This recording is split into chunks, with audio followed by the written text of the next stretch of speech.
No, I wasn't 10, I was 6. I was 6 when this happened. Oh, actually, by this time, I might have been 7. Okay, I'm not done. Here we go. I said, I'll just start back. Here it is. The cuteness was working for me until that group of teens stopped us. Anyway, this big dummy in the mummy costume lunges at us like he's gonna steal our candy, and I, trying to be hard in front of my friends so I could hopefully earn their respect, didn't move. And I need to put friends in parentheses because I did not like these assholes. I honestly wasn't even scared. I thought he was trying to scare us because...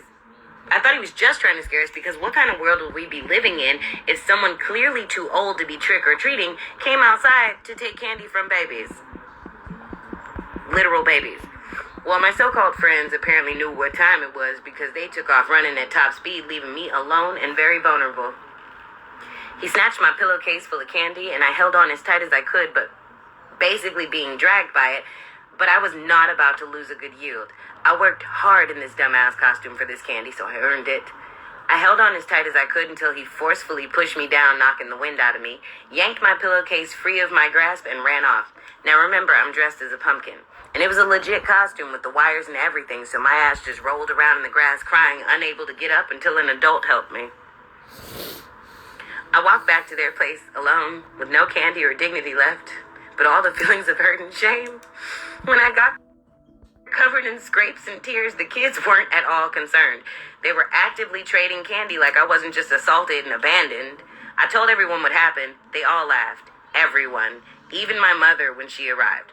However, the kids took the laughing to such an extreme that Chris Sr., their father, stood up and shouted for them to knock it off and give me half of their candy.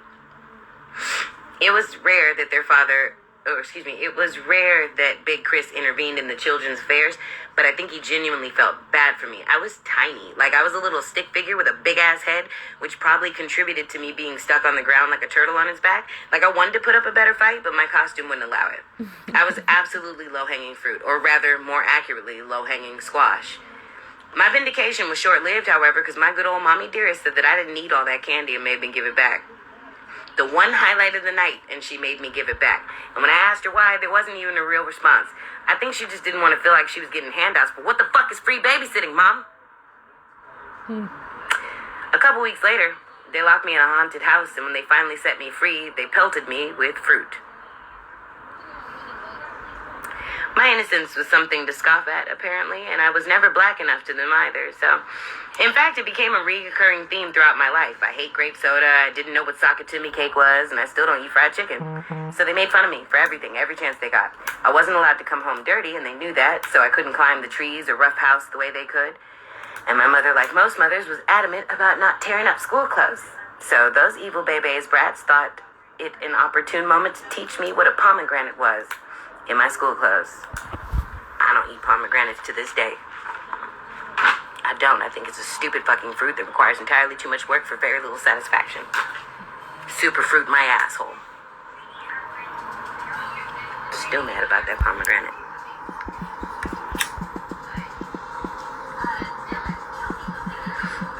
I didn't want to be with you in the first place. Fried chicken is disgusting to me. And it always has been. I didn't like meat as a kid. I prefer mushrooms. I will fuck a lamb chop up with my bare hands and teeth, though. A duck, too, if you do it right.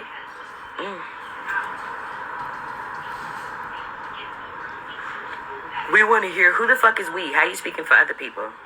And I just gave you a bunch of shit for free. I'm gonna need you to stand down before you get blocked. Respectfully. Know when enough is enough, you feel me? Do you lack the ability to pick up on context clues? If I skipped over it, it means you should buy the book whenever I put it out.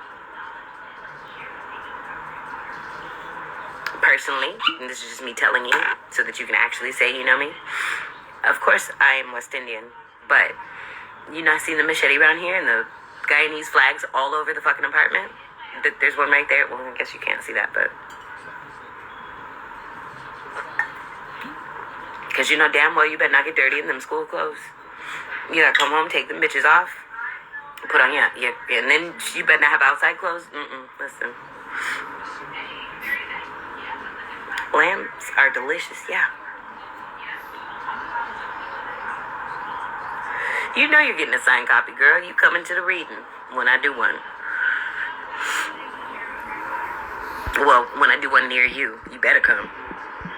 And we're going mudding afterwards. It's cool. I've got to, actually, I guess I can go ahead and start elaborating on it a bit. It's, the problem is I started writing it with my, well, I wrote